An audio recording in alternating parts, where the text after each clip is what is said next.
JDU की बैठक पर सियासी बयानबाजी भी चल रही है। कांग्रेस ने बीजेपी और जेडीयू में सब कुछ ठीक नहीं होने का दावा किया, तो वहीं पर आरजेडी प्रवक्ता मृत्युंजय तिवारी ने कहा 2025 में जेडीयू को बीजेपी के नेतृत्व में ही चुनाव लड़ना है। तो वहीं जेडीयू का नेता गुलाम गौस ने कहा कि लोकसभा के चुनाव में पता चल गया कि नीतीश बीजेपी के साथ नहीं होते तो परिणाम क्या होता।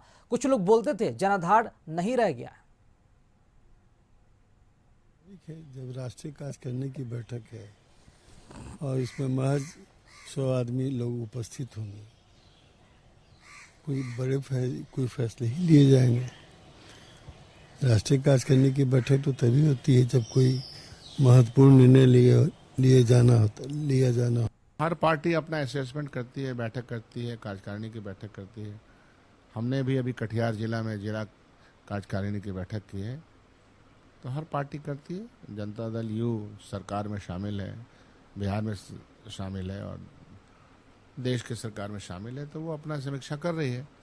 उसमें बहुत ज़्यादा मुझे बोलने की आवश्यकता तो है नहीं। और उस समीक्षा से क्या निकल के आता है, क्योंकि ढेर सारी हवा में बात होती है, उन हवाओं का असर कितना है नहीं है मुझे नहीं मालूम। लेकिन जनता दल और भारतीय जनता पार्टी आपस में सरफुटबॉल कर रहे हैं और करेंगे। देखिए, जेडीयू का ये आंतरिक मामला है, वो क्या फैसले लेती है इसका इंतजार किया जाए। लेकिन जो चर्चाएं हो रही है उसमें संजय झा जी को कार्यकारी अध्यक्ष बनाने की और बहुत तरह की चर्चाएं सुनने में आ रही है। और इसी खबर पर अधिक जानकारी देने के लिए हमारे साथ दिल्ली से संवाददाता अंकित हमारे साथ फोन लाइन से जुड़ चुके हैं। अंकित, जेडीयू की राष्ट्रीय कार्यकारिणी की बैठक दिल्ली में शुरू हो गई है। नीतीश कुमार की अध्यक्षता में यह बैठक होगी। कितने देर तक यह बैठक चलेगी? किन किन बड़े नेताओं की मौजूदगी इस बैठक में देखने को मिल रही है? बिल्कुल, देखिए, जेडीयू की राष्ट्रीय कार्यकारिणी की बैठक अभी थोड़ी देर पहले शुरू हो गई है, जिसमें जेडीयू नेता राजीव रंजन ने मुझे बताया था, उनसे ऑफ रिकॉर्ड मैंने बातचीत की थी कि आज राष्ट्रीय कार्यकारिणी समिति की बैठक है। इस बैठक में बिहार संगठन के तमाम जो जुड़े हुए फैसले हैं उनको लेकर कहीं ना कहीं बैठक हो रही है। उसको बिहार में रेलवे लाइन अच्छी हो, इंफ्रास्ट्रक्चर अच्छा हो, इसको लेकर नीतीश लंबे समय से बिहार को विशेष पैकेज दिए जाने की मांग करते रहे। तो ऐसे में राजीव रंजन से जब मैं बात कर रहा था तो उन्होंने कहा था कि नीतीश कुमार आज की बैठक में कोई बड़ा फैसला भी ले सकते हैं। तो कहीं ना कहीं उन्होंने जो इशारा किया था मुझे, तो हो सकता है कि जिस तरीके से राष्ट्रीय अध्यक्ष को लेके जो डिसीजन लेना वो भी कहीं ना कहीं लिया जाएगा। इस बैठक में संजय झा को कार्यकारी अध्यक्ष बनाए जाने के सवाल पर राजीव रंजन ने मुझे बताया था कि अभी ऐसी कोई ऑफिशियल जानकारी नहीं है। बैठक होने के बाद कहीं ना कहीं जो ऑफिशियल जानकारी है वो दी जाएगी। और इस बैठक में अगर हम बात करें, लोकसभा चुनाव के बाद पहली बैठक जेडीयू की राष्ट्रीय कार्यकारिणी की बैठक अभी दिल्ली कॉन्स्टिट्यूशन क्लब में चल रही है। बिहार के मुख्यमंत्री नीतीश कुमार इस बैठक की अध्यक्षता करने के लिए पहुंचे हैं। कल इसके लिए शुक्रवार को दोपहर पहुंच गए थे। इसके बाद पार्टी के सभी केंद्रीय मंत्री, बिहार सरकार के मंत्री, सांसद, विधायक और प्रदेश अध्यक्ष समेत तकरीबन इस बैठक में 100 से ज्यादा पदाधिकारी दिल्ली पहुंचे हुए हैं। तो ऐसे में जो लगातार जो कयास लगाए जा रहे हैं कि राष्ट्रीय अध्यक्ष कौन होगा, उसको लेकर चिंतन और मंथन चल रहा है। बस बैठक खत्म होने के बाद कहीं ना कहीं प्रेस कॉन्फ्रेंस के माध्यम से ऑफिशियली जानकारी साझा की जाए कि आगामी समय में किस किस बिंदुओं पर जेडीयू की तरफ से काम किया जाएगा, राष्ट्रीय अध्यक्ष कौन होगा। चलिए, बहुत शुक्रिया अंकित खबर पर जानकारी देने के लिए आपका। तो ये बहुत ही बड़ी खबर, दिल्ली में राष्ट्रीय कार्यकारिणी की बैठक है जेडीयू की शुरू हो गई। ये नीतीश कुमार की अध्यक्षता में ये बैठक चल रही है। कई अहम नेताओं को निमंत्रण दिया गया है। संगठन के भी कई बड़े नेताओं की मौजूदगी इस बैठक में देखने को मिल रही है। कई बड़े जेडीयू के नेता भी इस बैठक में शिरकत करने पहुंचे हैं। कहा नहीं जा सकता ये बैठक कितनी लंबी चलेगी, क्योंकि अब तो केंद्र सरकार में भी जेडीयू की जो निर्णायक भूमिका है उस पर भी जो मंथन है वो होगा कि आखिर किन किन मुद्दों को शामिल किया जाए और बिहार में जो भी काम अब तक रुका हुआ है केंद्र सरकार की तरफ से या जो भी काम चल रहा है कैसे उस काम को भी आगे बढ़ाया जाए और इसी के साथ साथ कैसे विधानसभा चुनाव में बेहतर प्रदर्शन हो। जेडीयू का तमाम रणनीति के तहत जो चर्चा है वो इस बैठक में चलने वाली है। और इसी खबर पर अधिक जानकारी देने के लिए संपादक अशोक मिश्र जी हमारे साथ जुड़ चुके हैं फोन लाइन से। अशोक जी, ये बड़ी बैठक मानी जा रही है। लोकसभा चुनाव परिणाम के बाद नीतीश कुमार की अध्यक्षता में यह बैठक हो रही है। चूंकि अब केंद्र सरकार में निर्णायक भूमिका में भी नीतीश कुमार है, उनकी पार्टी है, दूसरी तरफ विधानसभा चुनाव भी नजदीक है, तो क्या लगता है किस तरह की रणनीति और किस तरह के अहम फैसले लिए जा सकते हैं इस बैठक में?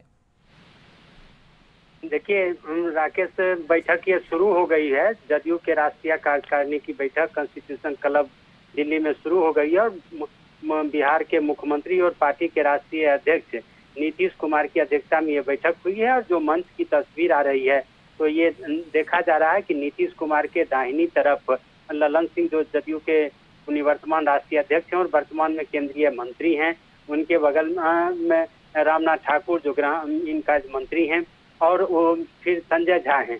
दूसरी तरफ बाईं तरफ में उनके पास केसी त्यागी हैं, फिर विजय चौधरी हैं और दिलेश्वर कामत हैं जो जदयू के संसदीय दल के नेता हैं लोकसभा में। इसके अलावा पार्टी के अधिकांश विधायक, मंत्री और पार्टी के जो बड़े नेता हैं वो इस बैठक में शामिल हैं। इन लोकसभा चुनाव परिणाम के बाद ये बैठक हो रही है और जदयू ने इस बार के लोकसभा चुनाव में 16 सीटों पर चुनाव लड़ा था, जिसमें 12 सीटों पर उसकी जीत हुई है।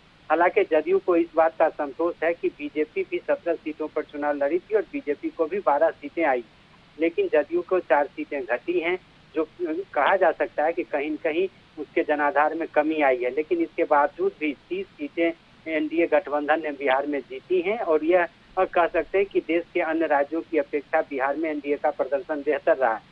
दूसरी तरफ 2025 में विधानसभा का चुनाव होना, बिहार विधानसभा का, तो वैसी परिस्थिति में बिहार विधानसभा चुनाव के बारे में बीजेपी के जो केंद्रीय नेता हैं वो मान रहे हैं कि नीतीश के नेतृत्व में ही 2025 का विधानसभा चुनाव लड़ा जाएगा और इस पर सहमति प्रधानमंत्री नरेंद्र मोदी ने भी दी है। बिहार के उप मुख्यमंत्री सम्राट चौधरी ने भी कई बार कहा है, लेकिन पिछले दिनों 2 दिनों पहले अश्विनी चौबे जो पूर्व केंद्रीय मंत्री रहे हैं, उनका एक बयान आया है जिसमें कहा गया है कि 2025 में बीजेपी चाहती है कि बिहार में उसकी सरकार बने, एनडीए में भले नीतीश कुमार रहें लेकिन लीडरशिप बीजेपी का हो। और इसी परिस्थिति में जदयू इस पर भी विचार कर सकती है कि बीजेपी के इन नेताओं के जो बयान है ये गठबंधन के लिए कितना खास मायने रखते हैं और इसका चुनावी असर क्या पड़ेगा। दूसरी तरफ इसी अक्टूबर महीने में झारखंड में चुनाव होने हैं, 15 सितंबर से हैं। और दूसरी बात है कि सबसे बड़ी बात है 15 सितंबर के बाद चुनाव की अधिसूचना जारी हो सकती है। वैसी परिस्थिति में कहा जा रहा है कि पूर्व मंत्री जो सरयुग राय हैं वो जदयू में शामिल हो सकते हैं और नीतीश कुमार उन्हें बड़ी जिम्मेवारी दे सकते हैं। तो झारखंड चुनाव को लेकर के सरयुग राय की हो सकती है फिर जदयू में एंट्री।